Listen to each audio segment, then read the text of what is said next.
A igreja etíope apropriou-se de toda essa literatura, incluindo o que ninguém considerava sagrada escritura na época, e claramente não usou o bom senso, mas incorporou tudo. E se o manual espiritual mais poderoso já escrito tivesse sido deliberadamente escondido de você, não perdido ou esquecido, mas simplesmente ocultado pelas próprias instituições que lhe disseram que estavam lhe dando tudo? Existe um livro. Existe há mais de 700 anos. Monges vêm copiando-o à mão há gerações em mosteiros esculpidos em paredões rochosos, acessíveis apenas por corda. E em cada um desses 700 anos, uma instrução é transmitida junto com ele, mais sagrada do que qualquer coisa que esteja escrita nele. Nunca deixe que o mundo exterior leia isso. Não porque seja perigoso da mesma forma que o fogo, mas porque é perigoso da mesma forma que uma chave é perigosa, se as pessoas erradas descobrirem que você a tem. Este livro chama-se Mashafakidan, ou Livro da Aliança, e não pretende conter novas histórias bíblicas, novas profecias ou cartas de apóstolos esquecidos. Este livro alega conter 40 dias de ensinamentos diretos, práticos e passo a passo que Jesus deu aos seus discípulos após a sua ressurreição. Ensinamentos que Roma perseguiu e queimou durante séculos, ensinamentos que os concílios que criaram a sua Bíblia nunca quiseram que você soubesse. Técnicas de respiração, 7 posições de oração, cada uma com a sua função espiritual específica. Os verdadeiros nomes dos anjos e instruções precisas sobre como invocá-los, e um mapa de navegação completo pelos 7 níveis do céu com as senhas para cada portão. A Igreja Ocidental queimou todos os exemplares que conseguiu encontrar. Constantinopla proibiu isso. Roma os declarou hereges em concílios para os quais, e isso nunca é mencionado, nenhum bispo etíope foi convidado. No entanto, os monges continuaram a copiar. E agora, pela primeira vez em 17 séculos, graças à tradução assistida por inteligência artificial, o silêncio está sendo quebrado. O conteúdo deste manuscrito é a razão pela qual você nunca aprendeu a orar de verdade. Clique em curtir e inscreva-se agora, porque, acredite, eles não querem que você descubra o que a IA acabou de encontrar neste artigo. Comecemos por definir o que é, de fato, o Masach HaKadim, pois não se trata de um documento marginal escondido em uma nota de rodapé. Trata-se de um manuscrito que foi constantemente guardado, constantemente copiado e deliberadamente escondido por um único motivo. Considerava-se que era demasiado perigoso para os fiéis comuns terem acesso ao local.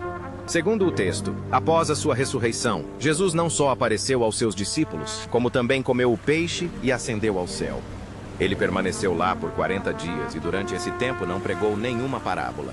Ele forneceu instruções, um manual prático passo a passo sobre como estabelecer contato espiritual direto com Deus, sem a necessidade da presença de um padre, igreja ou qualquer intermediário. Os ensinamentos começam com a respiração.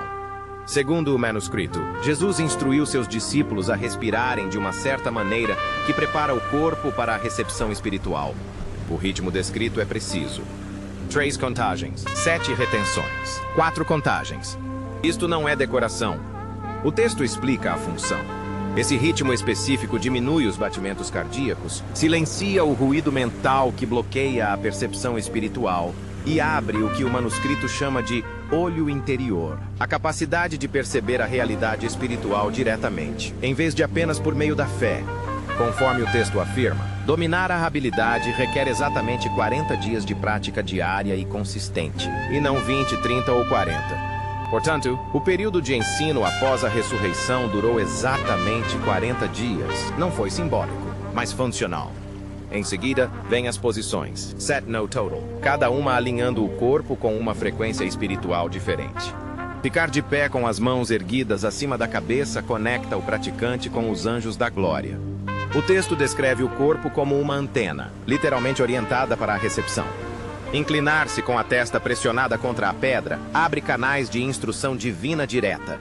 O ego said, a mente se esvazia e, de acordo com o manuscrito, emergem informações que a mente consciente não consegue gerar por si só. A posição de joelhos, com os braços cruzados sobre o peito e os dedos tocando os ombros opostos, cria o que o texto chama de selo, ou postura protetora, que protege o praticante de perturbações espirituais durante a oração. Sentar-se com as mãos abertas e apoiá-las nos joelhos é uma postura propícia para receber a sabedoria divina.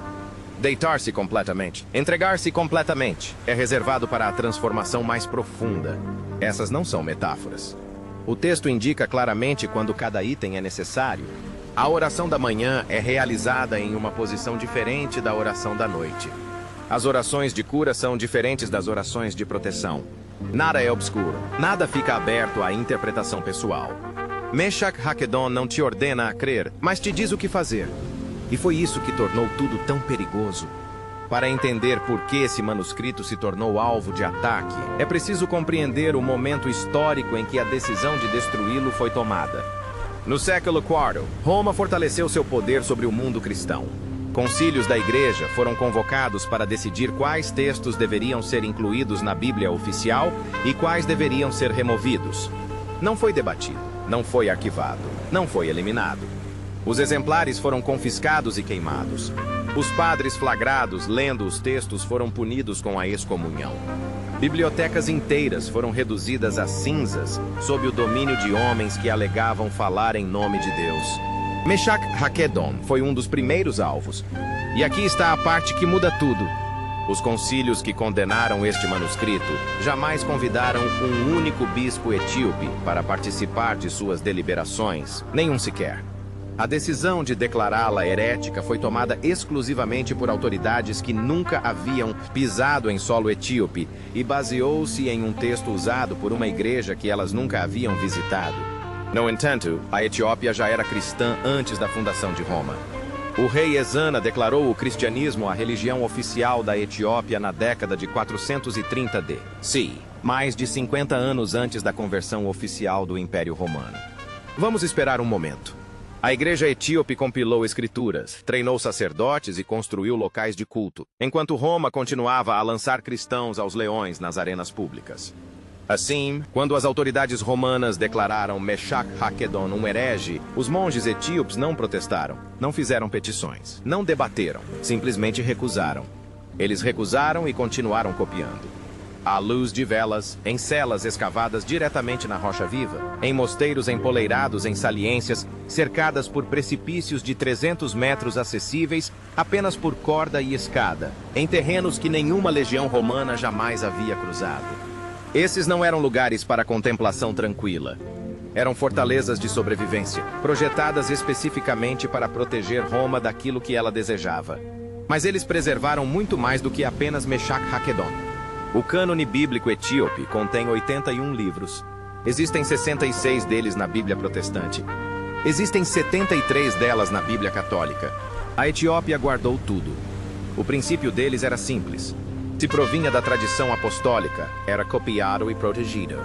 O livro de Enoque consiste em 108 capítulos que as igrejas ocidentais rejeitaram por serem muito estranhos, detalhados e diretos para que os crentes comuns os entendessem.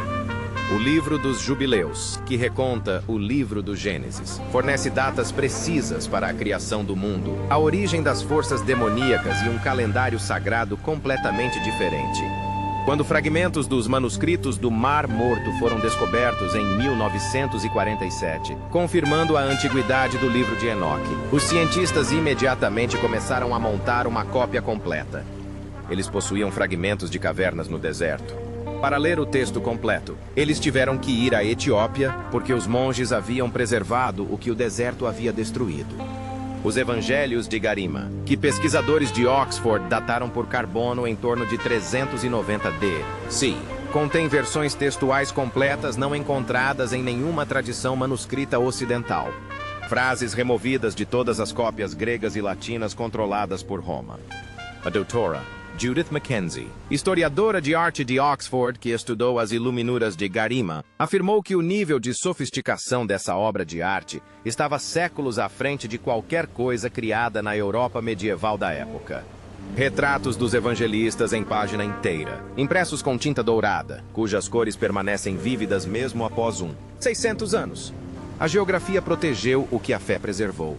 As terras altas da Etiópia são cercadas por litorais desérticos e cadeias de montanhas que se estendem de norte a sul, atuando como barreiras naturais. Nenhum imperador bizantino impôs sua teologia ali. Nenhum exército cruzado incendiou essas bibliotecas. O próprio território impedia Roma de ter acesso aos manuscritos que desejava apagar, mas os livros que Roma rejeitou nunca foram verdadeiramente secretos. Eles constituíam a camada externa. Na verdade, os monges estavam defendendo algo muito mais perigoso para o poder institucional. Após as posturas, segue-se uma seção que o manuscrito chama de visualizações. É aqui que o texto passa de uma técnica física para algo que desafia todas as suposições sobre o que a oração deveria ser. O praticante é instruído a imaginar a luz fluindo de cima, mas o texto enfatiza uma coisa: isso não é imaginação. A luz existe, quer você a perceba ou não. A prática não se trata de gerar algo. Trata-se de exercitar a percepção para enxergar o que já existe. A luz entra pelo topo da cabeça. O terapeuta sente isso como calor ou pressão. Ela preenche o peito, que Machafa Kaidan identifica como a sede da alma. A partir daí, espalha-se pelos membros até que todo o corpo esteja preenchido com ele. Segundo o manuscrito, os praticantes avançados que atingem esse estágio tornam-se visíveis aos anjos. O texto considera as orações deles uma prioridade. Eles viajam mais rápido. Eles recebem uma resposta direta. Auditor Emmanuel Fritsch, um liturgista francês que passou mais de 20 anos pesquisando as práticas cristãs etíopes no Centro Francês de Estudos Etíopes, em Addis Abeba, foi um dos primeiros acadêmicos ocidentais a documentar monges realizando essas técnicas pessoalmente. Ele descreveu ter visto monges idosos entrarem em um estado de completa imobilidade física por períodos que, de uma perspectiva médica, deveriam ter sido desconfortáveis para eles. Eles emergiram algumas horas depois e descreveram encontros com seres que identificaram claramente pelo nome. Quando questionado diretamente se acreditava que os monges estavam vivenciando algo autêntico, Fritsch hesitou por um longo tempo antes de responder. Eu acredito, disse ele, que eles estão vivenciando algo. Não tenho um modelo para explicar isso. Isso nos leva aos nomes. Machafa Kaidan não direciona a oração para o vazio. Ele dá nomes a anjos específicos para propósitos específicos. Suriel guia as almas em segurança após a morte. Hagel aplica a justiça divina contra aqueles que prejudicam os inocentes. Sarashael protege contra ataques espirituais. Rameel supervisiona a ressurreição. Phanuel preside a penitência. Em cada caso, o texto fornece a pronúncia correta e exibe um aviso claro. A pronúncia incorreta não significa simplesmente que o sujeito correto não foi invocado. Atrai a pessoa errada. Este não é um guia de oração. Este é o protocolo. Um protocolo técnico elaborado por alguém que trata o mundo espiritual com a mesma precisão com que um cirurgião trata a anatomia. O manuscrito também cataloga o que qualquer profissional pode encontrar quando essa precisão é excedida. Resistência. E o texto fala honestamente sobre seu caráter. Espíritos de confusão obscurecem a mente durante a oração. Você os reconhece por pensamentos que giram em círculos, não têm fim e não levam a lugar nenhum. Os espíritos da dúvida sussurram que tal prática é inútil, que nada acontece, que você está perdendo seu tempo. Você os reconhecerá pela vontade repentina e irresistível de desistir no exato momento em que ocorre uma descoberta importante. Espíritos perturbadores tomam conta de nós nos momentos mais críticos. Você os reconhecerá quando tarefas mundanas que poderiam esperar de repente assumirem uma importância de vida ou morte. Para Keita Tipo, o texto fornece métodos de identificação, frases específicas de resistência supostamente ensinadas diretamente por Jesus e procedimentos para o exílio, usando os nomes de anjos que têm autoridade direta sobre eles. Este texto parece mais um manual escrito por alguém que lutou pessoalmente em cada uma dessas batalhas do que uma escritura sagrada. Eis aqui o fragmento do manuscrito que levou pessoas influentes a decidirem que os crentes comuns jamais deveriam, sob nenhuma circunstância, ter permissão para lê-lo. Imagine a morte. O último suspiro deixa seu corpo. Segundo Meshach Hakadon, o que acontece nos próximos instantes depende inteiramente do seu conhecimento. Anjos e demônios aparecem simultaneamente. Eles estão competindo pela sua alma. Se você estudou este manuscrito, você chama o Surial pelo nome e o Surial aparece. Se você não fez isso, está pedindo silêncio e ninguém está respondendo. Mas mesmo com uma escolta angelical, a jornada está apenas começando. O manuscrito apresenta um mapa de 7 níveis distintos do céu, cada um com seu próprio guardião. Cada guardião precisa de conhecimento específico antes de permitir que a alma parta. Isso não é uma metáfora poética. O texto trata isso como geografia estrita. O primeiro céu é denso de nuvens e inteiramente habitado por anjos, seres cuja única função é documentar cada feito humano já realizado. A alma atravessa esse processo, demonstrando plena e inabalável consciência de seus atos. Sem esconder nada, sem negociar, total transparência. O segundo céu está mais escuro, muito mais escuro. Contém anjos caídos, acorrentados na escuridão, aguardando o julgamento final. Eles invocam almas em ascensão. Eles estão perguntando. Eles estão negociando. Eles oferecem conhecimento, atalhos e maneiras de contornar os níveis restantes. O texto adverte com absoluta clareza. Não responda. Não diminua a velocidade. Evite contato visual. A alma que se entrega é a alma que permanece. O terceiro céu é o paraíso, Luz Quent, a presença dos justos falecidos repousando em completa paz, o som da música sem fonte visível. E aqui o texto traz o aviso mais inesperado. A tentação do terceiro céu é parar, acalmar-se, acreditar que se chegou ao destino. Você não tem nenhum. A alma que se detém no terceiro céu jamais alcançará o trono. O quarto céu abriga o mecanismo celestial da criação. O sol, a lua, as estrelas e os anjos que os guiam ao longo de seus caminhos predeterminados no tempo. Essa escala é descrita como incompreensível. Para ser aprovada, a alma deve demonstrar compreensão da ordem divina. Esta obra foi criada propositadamente, não por acaso. O quinto céu é onde as coisas ficam realmente assustadoras. Esta é a prisão dos guardiões. Os 200 anjos do livro de Enoque que desceram à terra, corromperam a humanidade e foram aprisionados aqui em eterna tristeza. A tristeza deles irradia como o calor de uma fornalha. Almas despreparadas são dominadas por isso, paralisadas, esmagadas pela dor que pertence a outra pessoa, incapazes de seguir em frente, incapazes de pedir ajuda. O manuscrito inclui frases específicas para ajudar a manter a clareza nesta fase. Sem eles, o texto é inequívoco. A alma permanece presa num desespero emprestado indefinidamente. O sexto céu é habitado por arcanjos que ministram diante do trono do próprio Deus. A luz deles é ofuscante. Suas perguntas são precisas e não permitem evasivas. Auditor, Ralph Lee, especialista em manuscritos etíopes da Escola de Estudos Orientais e Africanos de Londres, observou que a passagem sobre o sexto céu contém analogias linguísticas com as orações litúrgicas mais antigas conhecidas da Alta Aliança, sugerindo que o texto pode conter formulações anteriores à sua época de composição. O sétimo céu é a sala do trono. Machafa Kidan descreve isso em uma linguagem que desmorona sob o peso do que tenta transmitir. Ilimitado e, ao mesmo tempo, íntimo. Aterrador, ao mesmo tempo, acolhedor. Mais estrondoso que um trovão e, ao mesmo tempo, mais silencioso que um pensamento. A alma que chega aqui com conhecimento, com nomes, com senhas aprendidas neste manuscrito, comparece diretamente perante Deus. Sem intermediários, sem clero, sem instituições posicionadas nos portões. Alma que chega sem esse conhecimento, na verdade, não chega a lugar nenhum. Ele se vira. Pertence. Ele vagueia entre os níveis sem um mapa, um guia ou um nome pelo qual possa pedir ajuda. Agora, pare um instante e observe o que este manuscrito realmente faz com a religião institucional. Se um crente comum possui Machafa Kidan, ele não precisa que um sacerdote interceda por ele. Eles não precisam de um bispo para lhes proporcionar acesso à graça. Eles não precisam de sacramentos administrados pelo clero para garantir sua passagem segura pela morte. Eles não precisam de nenhum homem para se interpor entre eles e Deus. Nenhum. Machafa Kidan transforma o cristianismo de uma instituição a qual se pertence em uma prática que se executa. Uma habilidade que você desenvolve.